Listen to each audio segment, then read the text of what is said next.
Hello, welcome back. I'm Tonya from Tonya's Witchy Kitchen, and how are you doing today?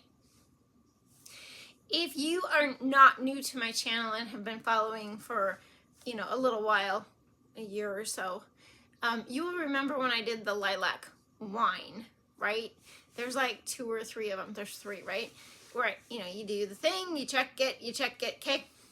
Put it away. So this year I took it out again to check.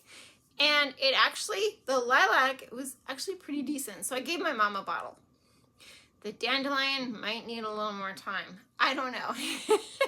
It needs to age in that bottle because it's, yes,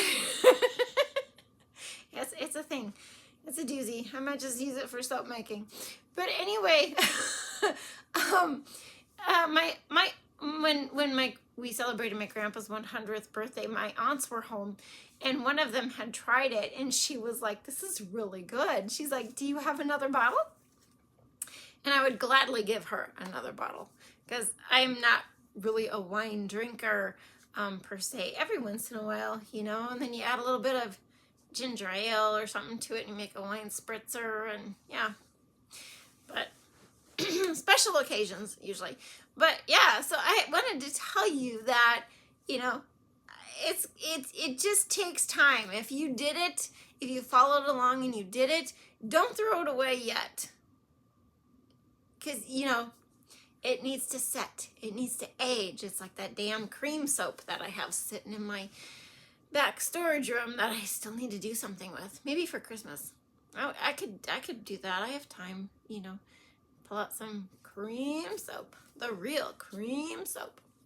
Not the soap we made with the sugar scrubs, the whipped sugar scrubs, as a lot of people call cream soap, and it's not really cream soap, but I'm not getting on that soap pedestal today. So, but anyway, I just wanted to let you know, if you did it, great. And then she asked me, "Did you do it this year again?" And I was just like, no. Shoulda, coulda, woulda. Yeah. But that's okay, because now I have something to look forward to in the spring. I will do it again. And maybe it'll turn out better, because I'll have champagne yeast instead of just regular yeast and raisins and, all the weird things that I put in there. Oh, yeah. It was so much fun. So much fun. But anyway, today's a little shorty, because next week, out come the Christmas soaps. Yay! Can't believe it. Oh. But yeah, my daughter has her tree up already. The kids were sick for Halloween. My grandkids were all sick over Halloween. So instead of going trick-or-treating, they had a Christmas party and they put their tree up. Yeah, we're bad like that.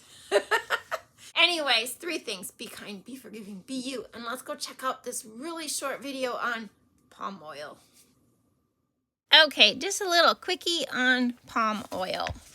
So I take my label off my jug, as you can see, and I stick it to my inventory list, so I have the lot number.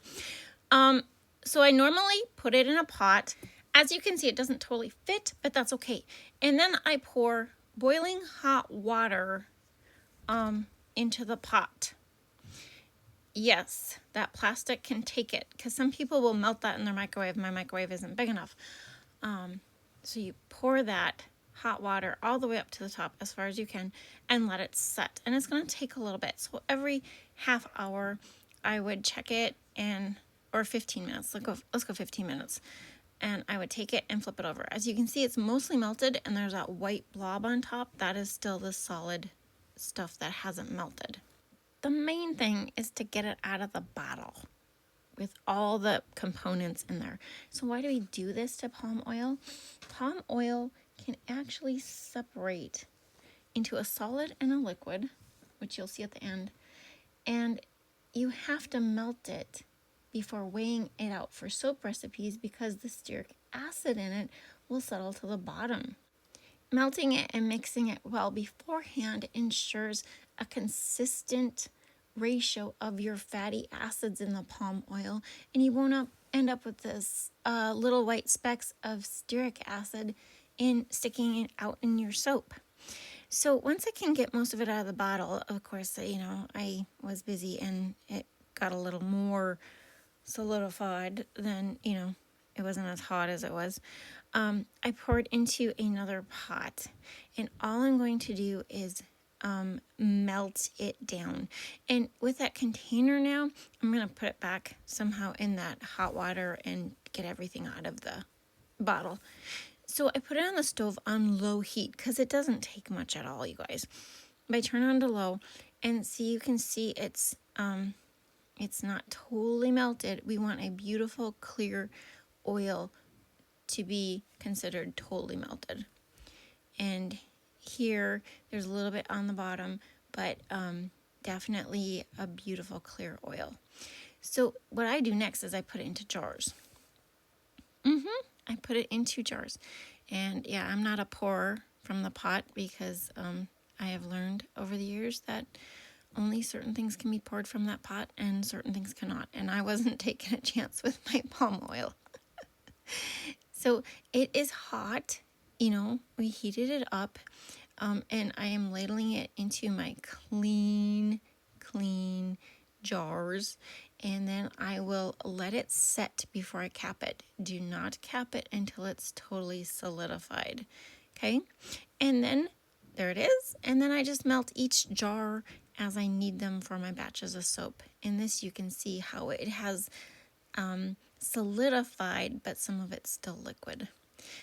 Well, I hope you can use those tips on palm oil.